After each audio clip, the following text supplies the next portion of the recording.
No justice! No peace! No justice! No peace! No justice! No peace! No justice! No peace! No justice! We are big enough in our hearts to care for and grieve with the families of the police officers that were slain.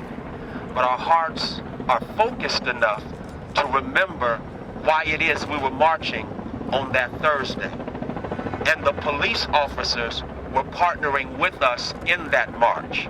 And so we don't see them as the enemy. We see a policing system as the enemy that we want to correct. We do recognize that since that tragedy that took place on that Thursday, that we've also seen the loss of life in Baton Rouge, as well as in North Miami, Florida. And the beat goes on. And so the question is, when will we say, as Dominique has declared, enough is enough? We don't want cops getting killed, and we don't want cops killing us. I can't breathe! I can't breathe! I can't breathe! I can't breathe! I can't breathe! I can't breathe! I can't breathe! No peace! No justice! No peace! No justice! No peace! What do we want? Justice! When do we want it? Now! What do we want? Justice! When do we want it? Now! What do we want? Justice! Now! What do we want? Justice! Our hearts are that big, our hearts are that broken, and our spirits are that determined. And so we're saying enough is enough, and we recognize that yes, some have said it's too early. No, it's not too early to heal.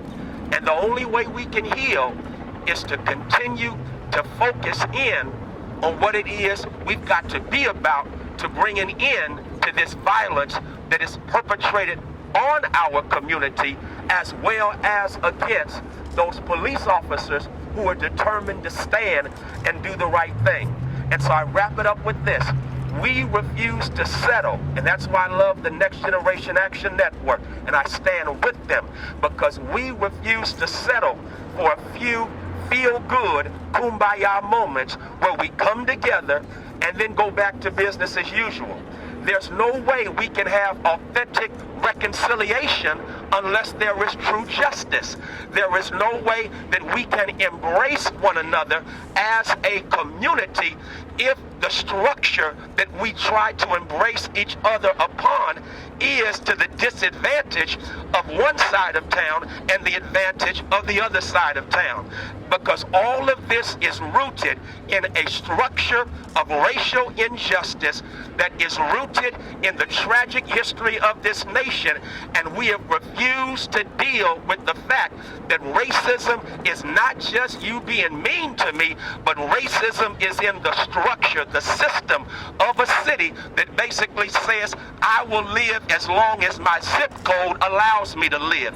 And there's something sick and wrong about that, and we are here to correct that. And so we're not just going, and here's how I close, we're not just going to clean out the spider webs, we going after the spider. And the spider is racial injustice. I